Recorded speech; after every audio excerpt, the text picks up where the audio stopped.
is meant to be a celebration, a time when families gather to honor dads and make cherished memories. But on June 18, 2017, in a quiet Detroit neighborhood, this special day would become forever marked by an act of violence that shattered a family and left 3 children without their mother. The sun had barely begun to set on that summer evening when gunshots pierced the air in the 2006 Zool block of Avon Avenue. Inside one of the homes, a 14-year-old boy was absorbed in his video games, the familiar sounds of digital adventures filling his room. He dismissed the loud pops he heard as nothing more than ordinary neighborhood noise. But his 4-year-old sister knew different. She had witnessed something no child should ever see. In those devastating moments, a threat made weeks earlier would come to pass, transforming a day of celebration into one of profound loss. This is the story of a mother's final moments, a killer's deadly promise, and the lasting impact of domestic violence that continues to echo through one Detroit family to this day. At 42, Latrice Morris-Dorsey radiated warmth and determination. A dedicated mother of 3, she poured her heart into creating a stable, loving home for her children, 14-year-old Justin, who shared her bright smile, and her daughters, including 4-year-old Jade, who inherited her mother's spirited personality. As one of 3 daughters herself, Latrice held a special place in her father James Morris's heart. She was more than just a mother. She was a beacon of hope and resilience. In the early summer of 2017, Latrice had taken a bold step toward a fresh start. She moved into a new home in Detroit, ready to turn the page on a troubled chapter in her life. After ending a 4-year relationship that had grown increasingly difficult, she was embracing change and new possibilities. Her decision to prioritize her happiness and her children's well-being showed the strength that defined her character. But sometimes, the courage to choose a better path comes at an unimaginable price. For Latrice, the desire for a new beginning would collide with someone's refusal to let go. 2 weeks before Father's Day, Paul Dorsey received a chilling phone call. On the other end of the line was Earl Maxwell, his ex-wife Latrice's former boyfriend. Maxwell's voice carried a deadly promise that would prove to be more than empty words. "When I see your wife, I'm going to kill her." The threat wasn't isolated. Maxwell's calls became persistent, each one more menacing than the last. Even after Latrice cut off her phone, Maxwell's determination to reach her grew stronger. He told family members he would shoot her in the head if he couldn't contact her. Each threat painted a clear picture of a man who refused to accept rejection. No one could have known that Maxwell wasn't just making idle threats. He was making a promise, one that he intended to keep. As Latrice went about her daily life, caring for her children and building their future, a countdown had begun. The hands of time were moving toward a Father's Day that would end in tragedy. All because one man decided that if he couldn't have Latrice Morris-Dorsey, no one would. Every day across America, threats of violence escalate into tragic realities. The story of Latrice Morris-Dorsey is more than a true crime case. It's a wake-up call about the devastating consequences of domestic violence. As we continue to unfold the events that led to that fateful Father's Day, we invite you to be part of this important conversation. Drop a comment below, sharing any warning signs you believe people should never ignore in relationships. Your insight could help someone recognize danger before it's too late. Have you or someone you know ever faced a situation where threats escalated? Share your story. Your experience might save a life. If this is your first time discovering true crime case tapes, we're committed to bringing you cases that matter, stories that need to be told, and lessons that could protect lives. Hit that subscribe button and turn on notifications to join our community of critical thinkers and advocates for justice. Give this video a thumbs up if you believe these stories need to be shared, and help us spread awareness by sharing it with someone who needs to hear this message. Together, we can make a difference, one story at a time. For 4 years, Latrice Morris-Dorsey and Earl Maxwell shared a life together. Like many relationships, theirs began with promise. 2 people finding connection in Detroit's bustling city life. To outsiders, Maxwell appeared to fit seamlessly into Latrice's world. He became a familiar presence in her home, interacting with her 3 children and becoming part of their daily routines. But relationships often reveal their true nature over time. Those closest to Latrice began noticing subtle changes in her demeanor. Her sister, Megan Morris, observed how the dynamic between the couple shifted. While Latrice maintained her independence and strong spirit, Maxwell's behavior suggested a growing need for control. As the years passed, the facade began to crack. What started as a partnership between two adults evolved into something more complicated. Latrice, always putting her children first, found herself increasingly caught between maintaining peace and protecting her autonomy. The woman who had always been known for her warm smile and dedication to family was living with an undercurrent of tension that those around her could sense, but couldn't fully understand. Throughout these 4 years, Latrice never lost sight of her role as a mother. She continued creating a loving home environment, celebrating her children's achievements, and planning for their future. But beneath the surface, the foundation of her relationship with Maxwell was showing signs of strain that would eventually lead to its collapse. By early 2017, Latrice Morris-Dorsey made a decision that would change everything. She ended her relationship with Earl Maxwell. The choice wasn't impulsive. It came from a mother's instinct to protect her family's future. Latrice had begun to see clearly what her relationship had become, and she chose courage over comfort. After the breakup, Latrice took decisive steps toward independence. She found a new home in Detroit, a modest house on Avon Avenue that represented more than just a change of address. It was her declaration of freedom, a fresh canvas for her and her children to paint a new future. The move energized her spirit. Friends noticed a lightness in her step that had been missing for months. Latrice didn't just change her location. She changed her entire outlook. She started dating someone new, allowing herself to believe in possibilities again. Her children, particularly Justin and Jade, adapted to their new environment with the resilience that their mother had taught them. The family settled into new routines, creating memories in their new space, finding joy in simple moments together. Her father, James Morris, watched with pride as his daughter rebuilt her life. At 72, he had raised 3 daughters to be strong, independent women, and Latrice was living those values. She maintained her full-time job, attended her children's activities, and dared to dream about tomorrow. She even changed her phone number, a small but significant step toward claiming her independence. But Maxwell watched these changes from a distance, and each step Latrice took toward freedom seemed to fuel his growing obsession. Her happiness without him became an intolerable reality he couldn't accept. While Latrice was moving forward, looking ahead to brighter days, Maxwell remained fixated on the past, unable or unwilling to let go of what he believed he had lost. The distance between their two paths would soon become a dangerous chasm. In the weeks following the breakup, Maxwell's behavior transformed into a calculated pattern of intimidation. His actions revealed a man whose hurt had morphed into something far more dangerous. When Latrice changed her phone number to avoid his calls, Maxwell found other ways to reach her, proving that barriers meant nothing to his determination. His first move was to contact Paul Dorsey, Latrice's estranged husband. These weren't casual check-ins, they were persistent, troubling calls that grew more frequent and intense. Maxwell's desperation to maintain some connection to Latrice's life became evident in his relentless pursuit of information about her whereabouts and activities. The harassment extended beyond phone calls. Family members began receiving disturbing messages about Latrice. Maxwell's words carried specific threats. He spoke about shooting her in the head with frightening clarity. These weren't vague expressions of anger. They were detailed descriptions of violence he envisioned inflicting upon her.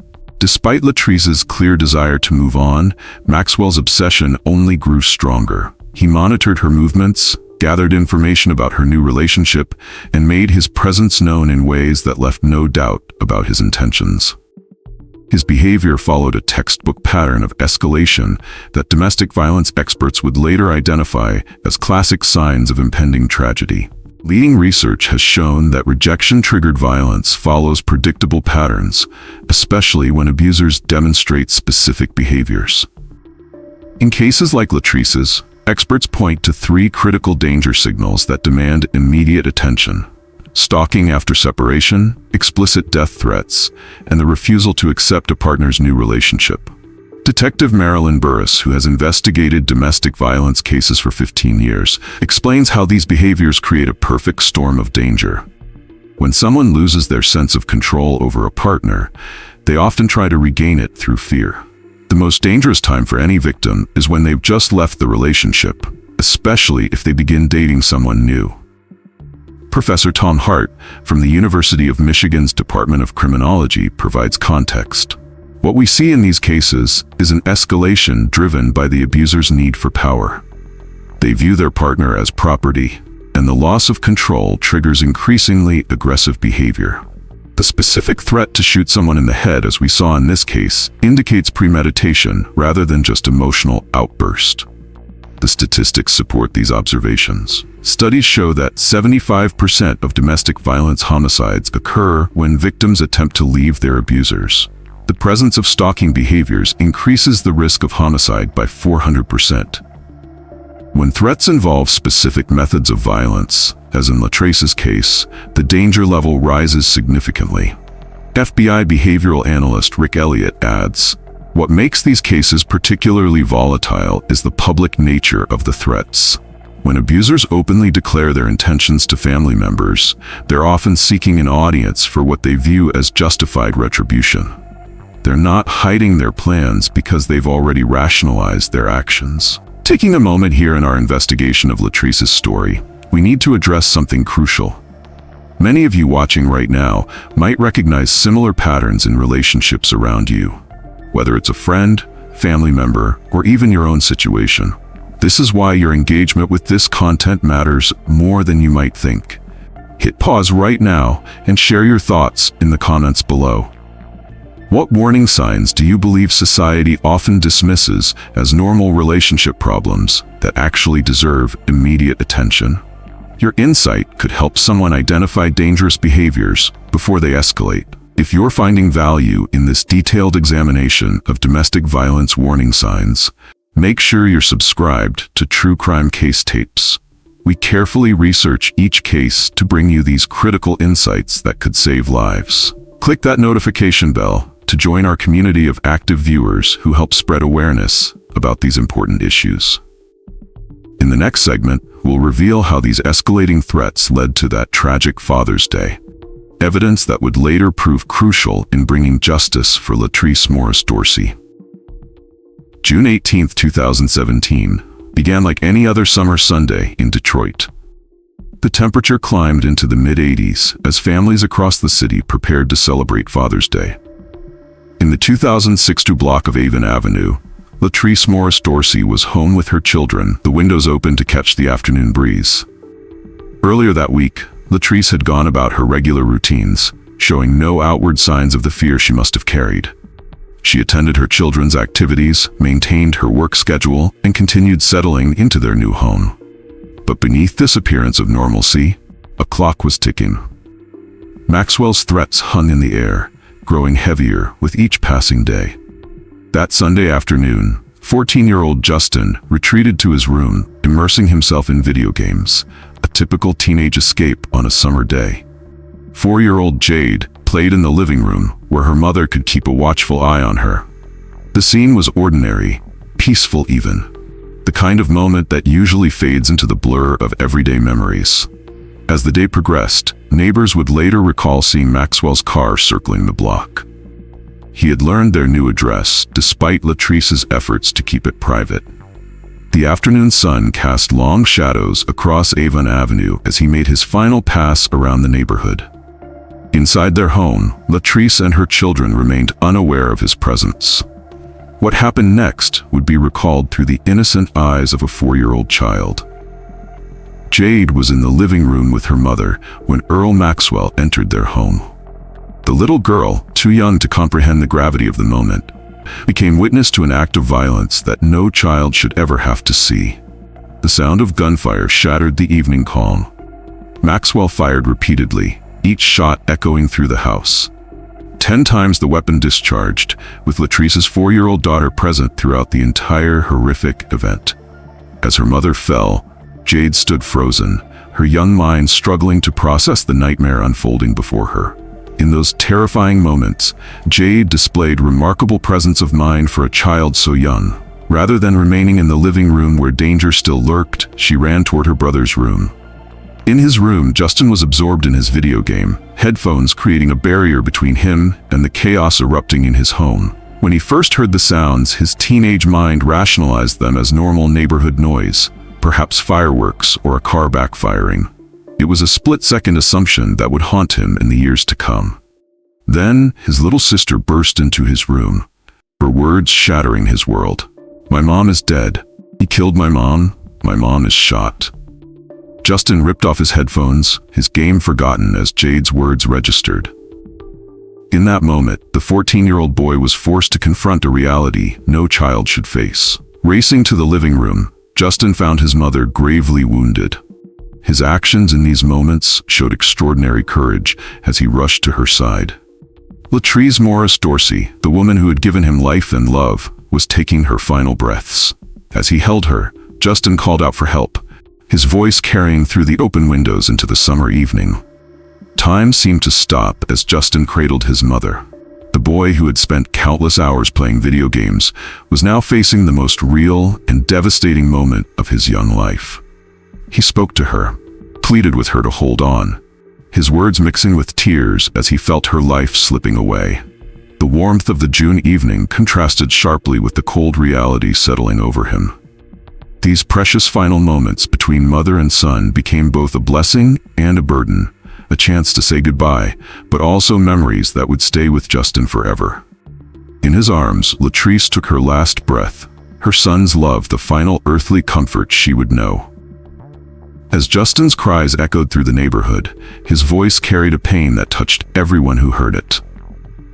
Ron Wilson, a neighbor who had known the family since they moved to Avon Avenue, rushed to the house. Finding Justin holding his mother, Wilson immediately began CPR, refusing to give up, even as the gravity of the situation became clear. Other neighbors converged on the house, drawn by the commotion. Some helped by calling emergency services, while others focused on protecting Jade and Justin from seeing any more than they already had. The community's immediate response revealed the best of human nature in the face of tragedy. Strangers becoming protectors, neighbors becoming family. Within minutes, the peaceful Father's Day evening transformed into a scene of flashing lights and urgent activity. Emergency responders arrived to find a community already rallied around the Morris-Dorsey children. As paramedics worked, neighbors formed a protective circle around Justin and Jade, shielding them from the harsh reality unfolding in their home. James Morris, Latrice's 72-year-old father, received the call every parent dreads. He rushed to the scene, arriving to find his grandchildren surrounded by caring neighbors. The man who had raised 3 daughters now faced the unthinkable task of saying goodbye to one of them.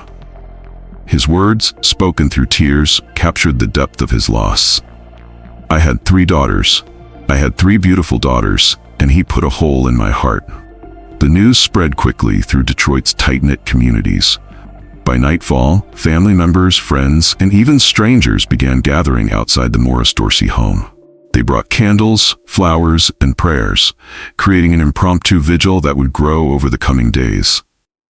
Their presence sent a powerful message. Latrice's children would not face this darkness alone. As the community grieved, Detroit police launched an intensive search for Earl Maxwell. Investigators quickly gathered evidence at the scene, recovering key details about the shooting.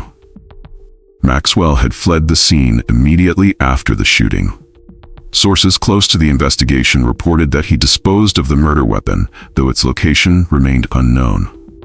For 2 days, Maxwell's whereabouts were a mystery as police worked to track him down. Then, on June 20th, 2017, Maxwell made an unexpected move. He walked into the Detroit Police Department and surrendered himself to authorities. During initial questioning, he attempted to claim the shooting was accidental, stating, "I had my gun in my right hand, and she tried to take my gun, and she grabbed my wrist. She twirled it around, and the gun was going off the whole time." But the evidence told a different story. The nature of Latrice's injuries, Jade's eyewitness account, and the documented threats painted a picture of calculated violence.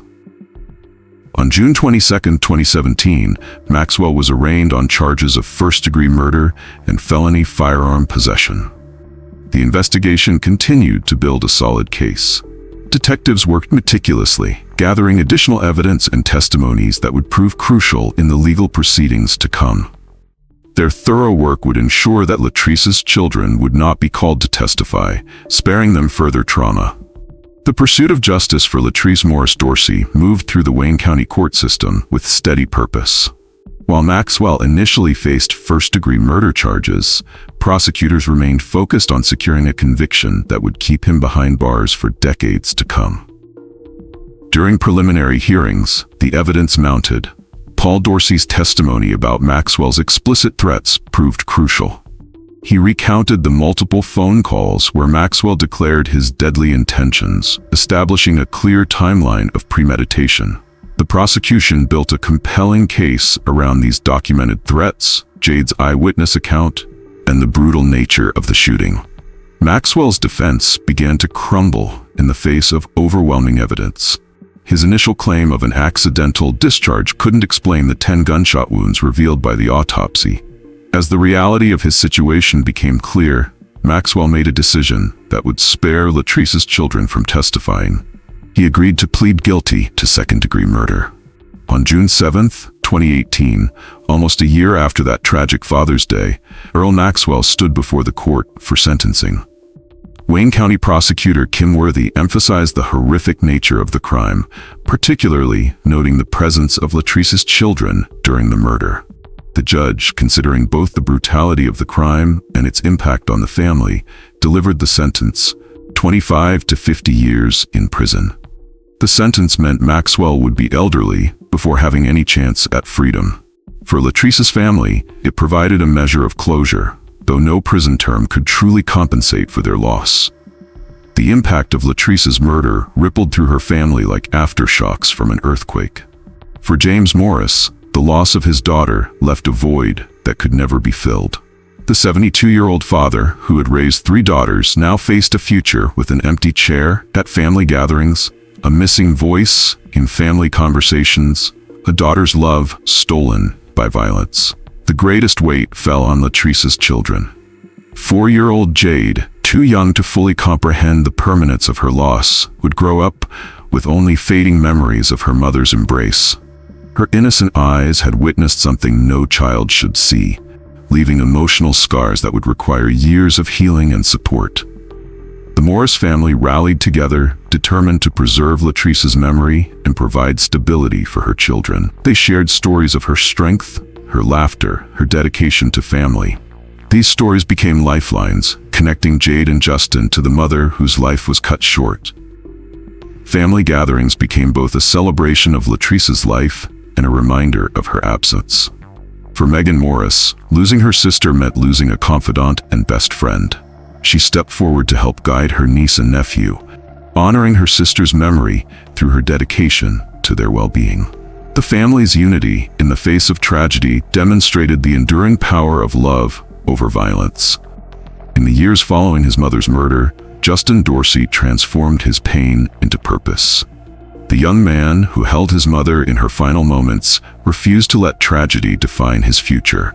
Instead, he honored her memory through remarkable achievements that would have made her proud. 4 years after that devastating Father's Day, Justin's academic record told a story of determination. He maintained a perfect 4.0 GPA throughout high school, channeling his mother's values of education and perseverance. Each assignment, each test, became an opportunity to prove that violence couldn't destroy his potential. On the football field, Justin found another avenue for his resilience. His dedication to the sport, combined with his academic excellence, caught the attention of college recruiters. His hard work paid off when he earned a football scholarship to Ferris State University. The achievement represented more than athletic success. It was a testament to his mother's dream of seeing her children pursue higher education. At Ferris State, Justin chose to major in physical therapy, a career path that would allow him to help others heal and recover. His choice reflected the compassion he'd learned from his mother, turning his own experience with trauma into a mission to support others. Justin's story became an inspiration to other young people facing seemingly insurmountable challenges. Without bitterness, he transformed his loss into motivation, proving that tragedy doesn't have to destroy dreams. His journey from that terrible night to academic and athletic success honored his mother's memory in the most powerful way possible, by building the future she had always wanted for him. The murder of Latrice Morris-Dorsey stands as a powerful reminder that domestic violence threats must never be dismissed.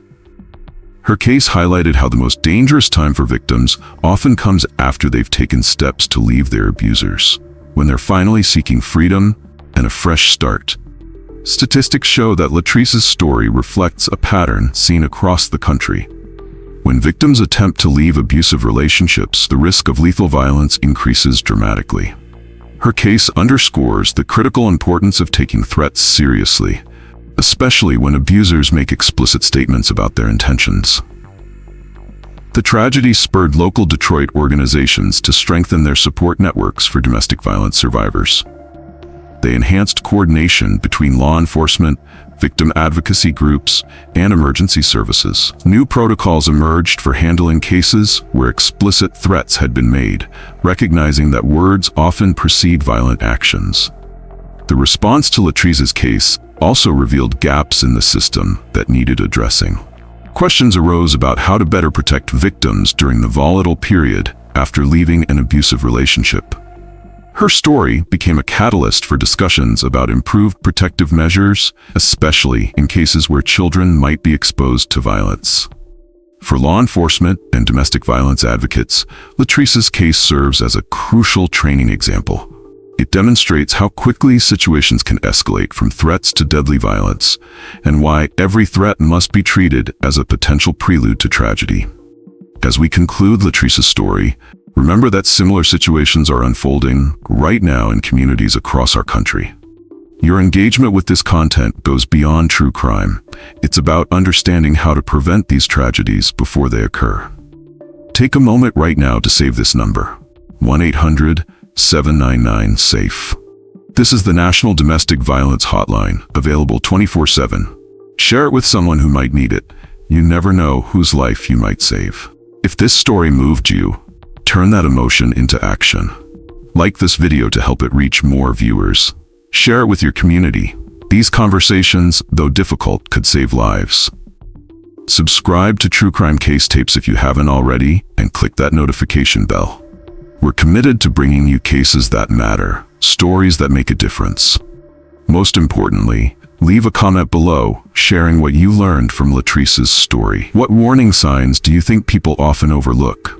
Your insight could help someone recognize danger before it's too late. For Justin and Jade, their mother's story has become a powerful legacy, one that continues to raise awareness and potentially save lives. By sharing these stories, we honor victims like Latrice and help prevent future tragedies. Remember, domestic violence thrives in silence. Let's break that silence together.